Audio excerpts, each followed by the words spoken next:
Antes de comenzar, te invito a que sigas mi página de Facebook y mi canal de Twitch. Subo contenido muy entretenido. Y si eres nuevo viendo mi canal, te invito a que te suscribas y si te gusta, que le des likes. Sin más que decir, gracias.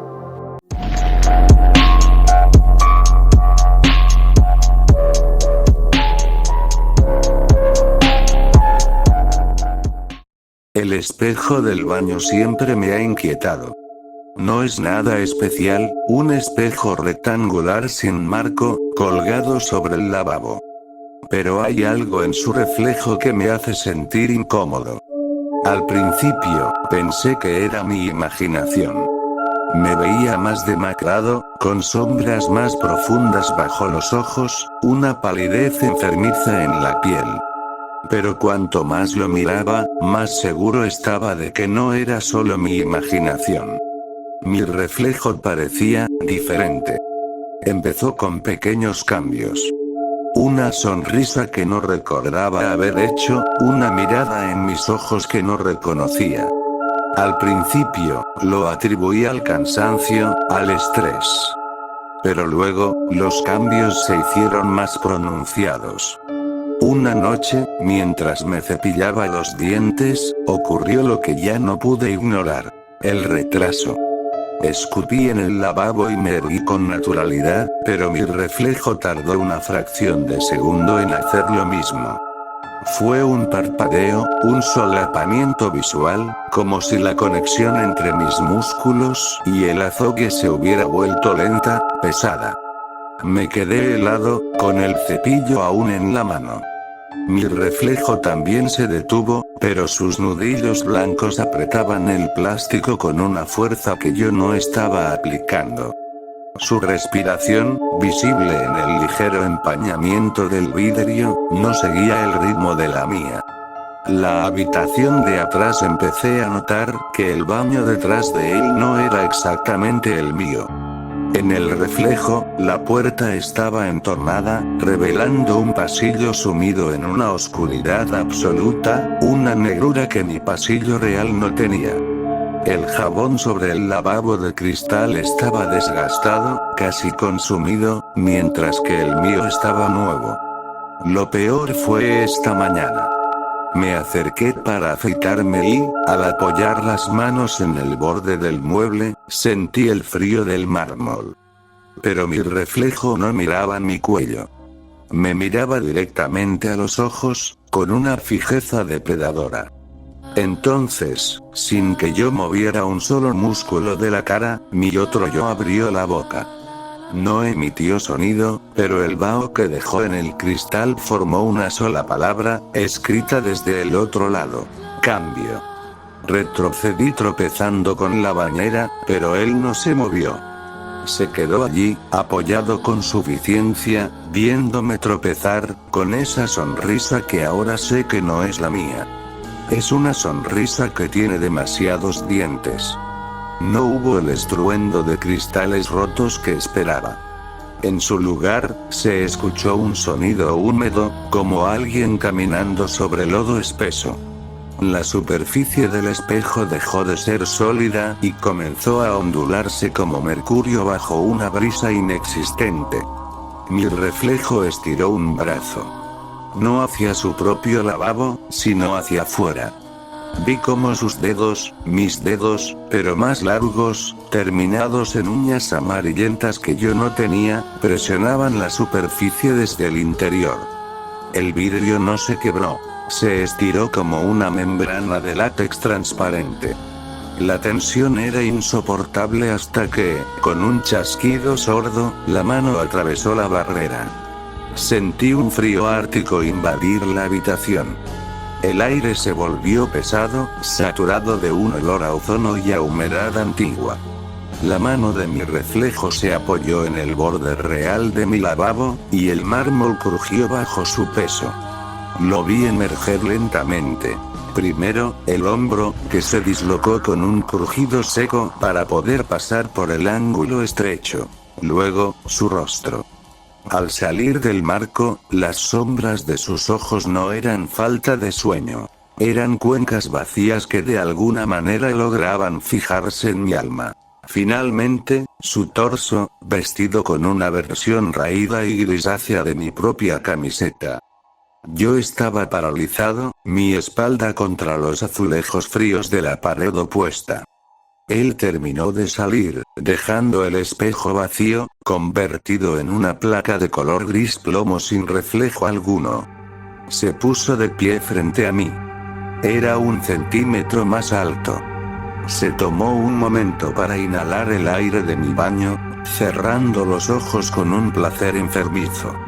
Luego, me señaló con un dedo trémulo y, con una voz que sonaba como arena arrastrada por el viento, susurró: «Te toca vigilar el pasillo oscuro». Antes de que pudiera gritar, sus manos se lanzaron hacia mi garganta. No para asfixiarme, sino para empujarme. El pánico es un combustible traicionero, pero en ese momento fue lo único que me devolvió el control de mis músculos. Justo cuando sus dedos helados se cerraban sobre mis hombros para lanzarme al vacío gris del espejo, hundí mis pies en el suelo y arremetí contra él. No se sentía como carne y hueso. Golpear a mi reflejo era como hundir los puños en una mezcla de gelatina fría y electricidad estática. Cada impacto enviaba un hormigueo doloroso por mis brazos, pero no me detuve.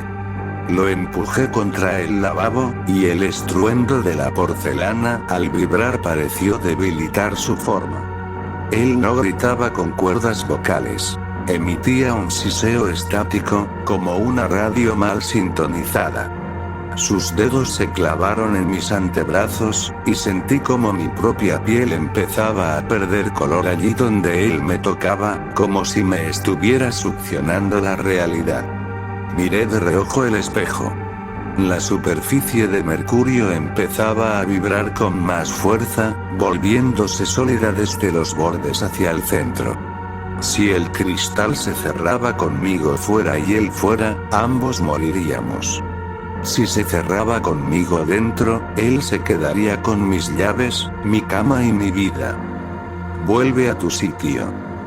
Rugí, usando todo el peso de mi cuerpo para lanzarlo hacia atrás. Sus ojos vacíos se abrieron de par en par, reflejando por fin algo parecido al miedo. Sus pies resbalaron en el borde del marco que aún estaba blando. Con un movimiento desesperado, agarré la pesada jabonera de mármol y lo golpeé justo en el pecho. El impacto sonó como un cristal grueso golpeando el pavimento. El impostor cayó de espaldas hacia el vacío gris. Su mano derecha salió disparada, buscando agarrar mi cuello para arrastrarme con él. Sentí sus uñas rasgarme la piel de la garganta, pero logré soltarme con un tirón violento justo cuando el espejo emitía un destello cegador. Un sonido seco, como un latigazo, selló el aire. Me quedé jadeando, de rodillas en el suelo del baño. El frío desapareció instantáneamente, reemplazado por el calor sofocante del vapor que aún quedaba en la ducha. Con el corazón martilleando en mis oídos, me levanté poco a poco y miré hacia el frente. El espejo era normal otra vez. Me veía a mí mismo, despeinado, con la cara roja por el esfuerzo y 3 arañazos sangrantes en el cuello. Pero había algo distinto. Toqué la superficie del cristal. Estaba fría y sólida. Sin embargo, cuando me di la vuelta para salir del baño, vi algo que me detuvo el pulso. En el espejo, mi reflejo no se había dado la vuelta. Seguía allí, de pie, mirando mi espalda con las manos apoyadas contra el vidrio, esperando a que yo volviera a parpadear. La duda es un veneno, y yo ya no podía vivir con la sensación de una nuca vigilada. Sabía que si cruzaba esa puerta y apagaba la luz, le estaría dando la ventaja de la oscuridad. Tenía que terminar esto ahora, aunque el mundo se hiciera pedazos. Busqué a ciegas en el armario bajo el lavabo hasta que mis dedos dieron con el peso frío de una llave inglesa de hierro. Me puse de pie frente a él. Mi reflejo ya no fingía. Sus manos golpeaban el vidrio desde el otro lado, produciendo un sonido sordo, como si golpeara una gruesa capa de hielo. Sus labios se movían frenéticamente, maldiciéndome en un lenguaje sin sonido. «No eres yo», susurré. Cerré los ojos, giré el cuerpo y descargué la llave inglesa con toda mi alma contra el centro exacto del cristal. El sonido no fue un simple estallido de vidrio. Fue un arpegio de gritos metálicos. El espejo no solo se rompió, implosionó hacia adentro, succionando el aire de la habitación. Una ráfaga de viento negro me golpeó la cara, llena de fragmentos de plata que cortaban como cuchillas. Sentí un tirón violento en el pecho, como si una parte de mi propia esencia intentara ser arrastrada hacia el vacío que acababa de abrir. Por un segundo, el baño desapareció y vi el otro lado. Un laberinto infinito de marcos vacíos y figuras grises que deambulaban sin rostro. Entonces, con un trueno seco, el vacío se colapsó. Cuando abrí los ojos, el baño estaba en ruinas. El lavabo estaba rajado y miles de pequeños fragmentos de vidrio cubrían el suelo como nieve brillante. Ya no había espejo, solo la pared de yeso desnuda y los restos de los soportes metálicos. Me acerqué, pisando el cristal que crujía bajo mis pies. Me miré en los fragmentos más grandes esparcidos por el suelo. Nada. Los trozos de vidrio solo devolvían el reflejo de los azulejos, del techo, de la lámpara parpadeante. Pero yo no estaba allí. Miré mis manos reales, las sentí calientes, vivas, pero el vidrio ya no me reconocía. Había roto el puente, pero al hacerlo, me había quedado sin imagen. El pánico de ser invisible es más fuerte que el de ser perseguido. Necesitaba que alguien me mirara, que alguien confirmara que sigo ocupando un espacio en este mundo. Me puse una chaqueta para ocultar los arañazos y salí a la calle, tropezando con mis propios pies en el pasillo oscuro. Eran las 7 de la tarde. La calle estaba llena de gente que volvía del trabajo, un río de abrigos oscuros y rostros cansados bajo la luz anaranjada de las farolas. Caminé hacia la avenida principal, con el corazón martilleando contra mis costillas. Al principio, el alivio fue inmenso. La gente me esquivaba. Un hombre que venía distraído con su teléfono chocó ligeramente con mi hombro y murmuró un disculpe sin mirarme. Tenía masa. Tenía cuerpo. La gente sentía mi presencia. Pero la calma duró poco. Pasé frente a una tienda de ropa con grandes ventanales de cristal. Me detuve en seco. En el cristal, las luces de la calle se reflejaban con nitidez, los maniquíes posaban con elegancia y los peatones que pasaban detrás de mí se veían como sombras en movimiento. Pero ¿dónde debería estar mi silueta? Solo había un hueco de realidad vacía. Era como si alguien hubiera recortado mi forma de una fotografía. Podía ver el interior de la tienda a través de donde debería estar mi pecho. Entré desesperado en una cafetería cercana. Necesitaba una interacción real. Me acerqué a la barra. La camarera estaba de espaldas, limpiando unas tazas. «Hola, un café solo, por favor», dije. Mi voz sonó extraña, como si viniera de muy lejos. Ella no se dio la vuelta. «Hola», repetí, más alto, golpeando la barra con los nudillos. La mujer se detuvo. Se frotó los brazos como si hubiera sentido una corriente de aire frío, pero no se giró. Miró hacia los lados, confundida, y siguió con su tarea. Me di cuenta de la aterradora verdad. No es que fuera invisible, es que me estaba volviendo irrelevante. La gente me esquivaba por instinto, como se esquiva un bache o una farola, pero sus ojos no se posaban en mí. No había contacto visual porque no había nada que mirar. Entonces, vi a un niño pequeño sentado en una mesa cercana. Él no estaba mirando su tablet ni hablando con su madre. Me miraba fijamente. Sus ojos se abrieron de par en par y señaló con un dedo tembloroso hacia mi dirección. «Mamá», susurró el niño, «¿por qué ese señor está hecho de humo?».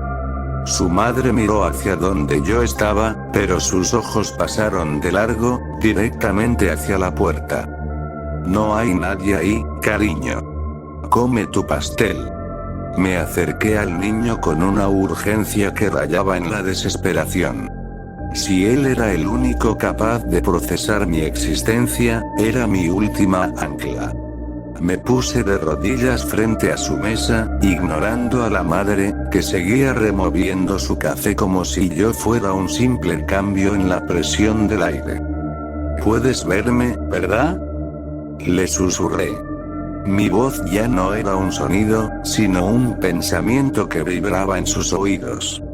El niño asintió, pálido. Sus ojos no miraban mi cara, sino el vacío que se extendía donde debería estar mi corazón. «Te estás borrando», dijo él con la honestidad brutal de la infancia. «Pareces un dibujo que alguien olvidó terminar».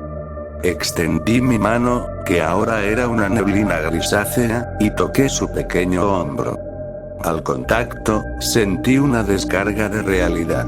El calor de su piel, la textura de su jersey de lana. Por un segundo, mi mano recuperó su color, su peso, sus venas.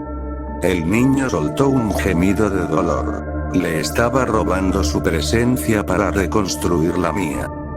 «Suéltame», gritó, apartándose. En cuanto rompió el contacto, mi cuerpo sufrió un espasmo. El mundo alrededor empezó a rugir como un televisor sin señal. La cafetería, la madre, las luces, todo se convirtió en un estruendo de estática blanca. El niño fue lo último que vi. Su cara de terror antes de que él también se desvaneciera en la bruma. No volví a mi casa. No volví a ningún lado. Ahora camino por la avenida, pero ya no siento el cemento bajo mis pies. Cruzo por delante de los escaparates y ya no hay un hueco vacío. Simplemente no hay nada. Soy el espacio entre los átomos, el silencio entre dos palabras. A veces, me detengo frente a un cristal roto en la calle y, por un breve instante, creo ver una mano golpeando desde el otro lado, intentando salir. Pero ya no sé si esa mano es la del impostor que quería mi vida, o si soy yo, intentando recordar qué se sentía tener un rostro. El espejo no era una herramienta para vernos. Era el clavo que nos mantenía sujetos a este mundo. Y yo, en mi soberbia, lo arranqué. Don't fuck with them. Don't fuck with them.